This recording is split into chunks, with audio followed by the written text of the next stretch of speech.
Hello dear aspirants, I am your Ch.Srinivas sir, and in this video I am going to explain you the concept of dramatic monologue. So in many competitive examinations, a question is asked on the concept of the literary form related to poetry, that is dramatic monologue. So in this video we will talk about what a dramatic monologue is and what are the characteristics of dramatic monologues and what are the well-known dramatic monologues in English literature. These are the three concepts that we are going to discuss as a part of this class.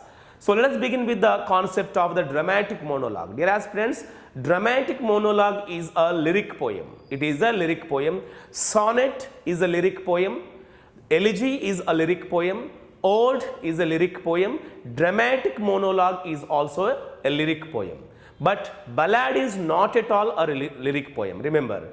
So in these four literary or lyric poems, that is sonnet, elegy, ode and dramatic monologue, and this particular ode is the longest lyric poem. So మరి అన్ని lyric poems కంటే లెందీగా ఉండేది ఏంటంటే ఓడ్ అనేటువంటిది చెప్పుకోవచ్చు. మనం దాన్ని ఇంతకు ముందు క్లాస్లో డిస్కస్ చేసుకున్నాము. Ode and different types of odes and the characteristics of ode, దాని గురించి మనం ఇంతకు ముందు వివరించుకోవడం జరిగింది.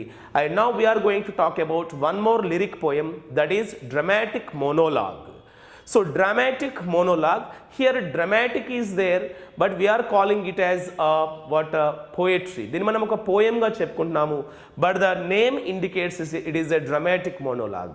It is dramatic monologue. It is dramatic in the sense that it has certain theatrical qualities. Since it has some theatrical qualities, we call it dramatic.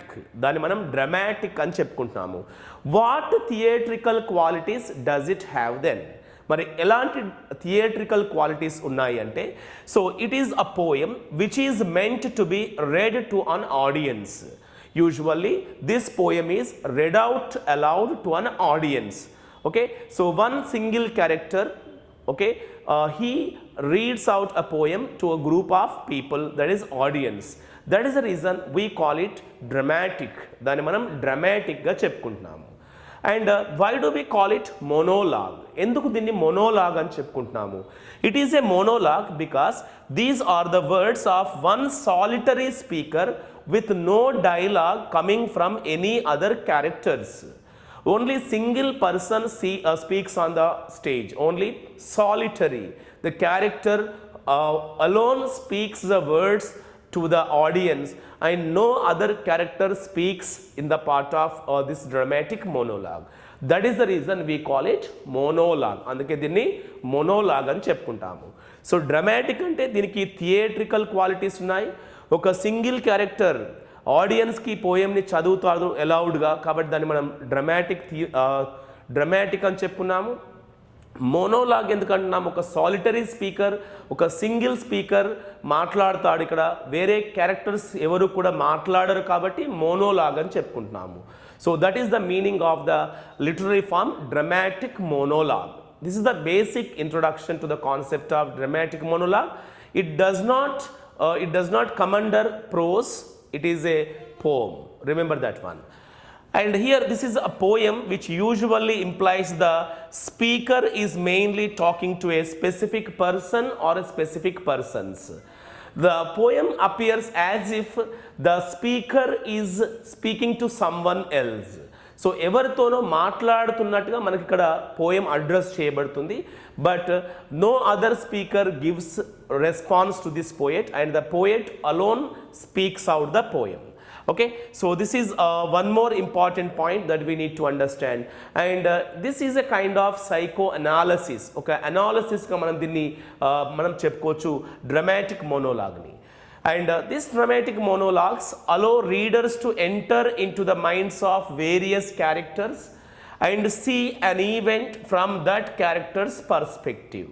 Okay, as a part of the dramatic monologue, whenever the dramatic monologue is over, with the help of this dramatic monologue, the audience will be able to enter the minds of various characters and they will be able to understand what is there in that character's mind. That's the reason we call it a kind of psychoanalysis. Psychoanalysis of the other క్యారెక్టర్స్గా మనం చెప్పుకుంటాము dramatic మోనోలాగ్ని. So this is about the introduction to the concept of the dramatic monologue. Okay, let us talk about the qualities or characteristics of a dramatic monologue. మరి dramatic monologue అనేటువంటి literary ఫామ్కు ఉండే qualities ఏంటో చూద్దాం. Here a single person who is patently not the poet utters the entire poem in a specific situation at a critical moment. So all this terminology is to be remembered if you want to answer the question in the examination. So this poem is spoken by a single person. Okay, a single person speaks this poem. A single person speaks this poem and he is not the poet. Okay, that particular speaker is not the poet but utters the entire poem. The entire poem is spoken by that single person in a specific situation at a critical moment. At a specific situation at a critical moment. All these things are to be understood. Right, dear aspirants? So this poem is not spoken by the poet. It is spoken by a single character. It is spoken by one character. It is spoken by one character in a specific situation at a specific movement. Okay, this is to be understood. If you look at the examples of the dramatic monologues of Robert Browning. Okay, Robert Browning is very good at writing the dramatic monologues. If you look at this particular thing, in one of the dramatic monologues, the Duke is seen negotiating with an emissary for a second wife. So here, this poem is spoken by a Duke. That Duke is addressing or speaking to one particular emissary, and he is talking about a specific situation at a critical moment.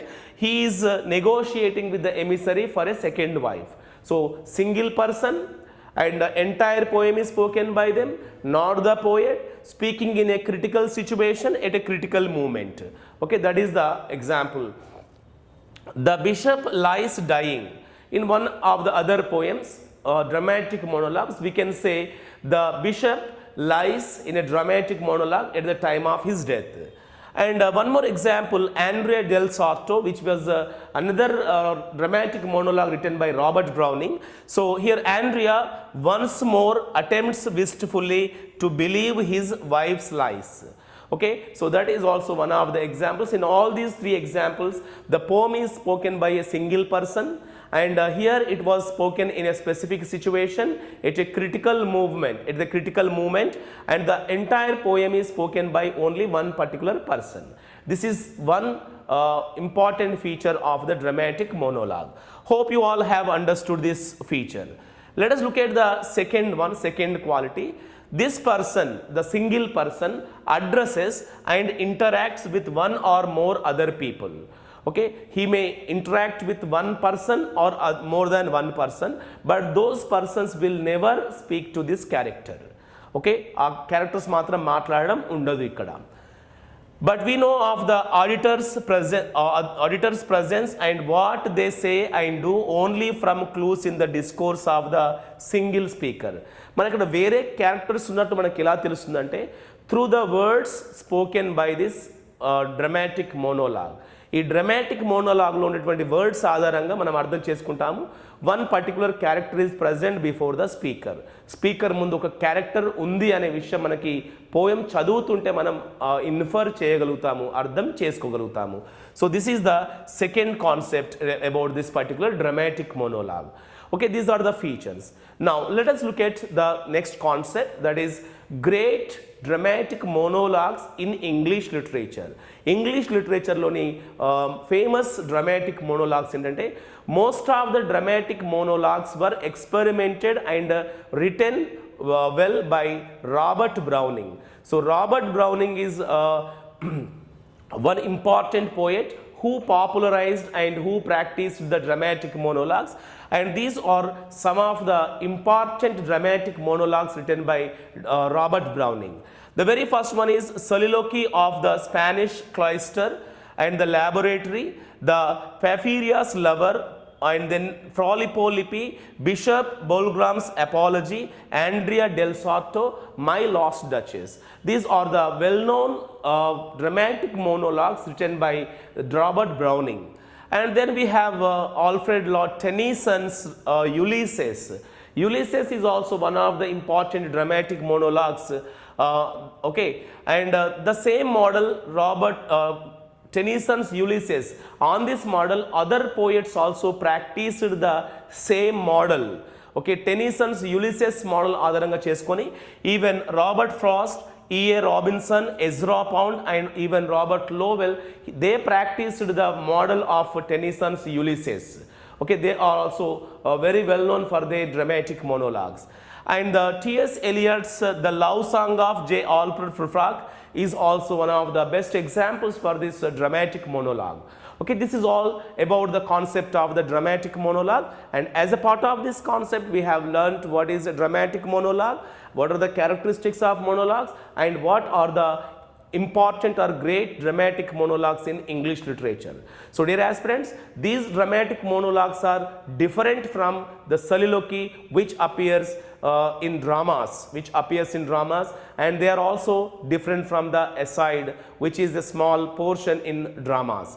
Okay, the soliloquy and aside are a part of the prose or drama, whereas dramatic monologue purely a poem. Right? I hope all of you have understood this and try to understand the concept, and there is a chance of asking one question in the examination on the concept of the dramatic monologue. Right? Thank you so much, and I wish you all the best.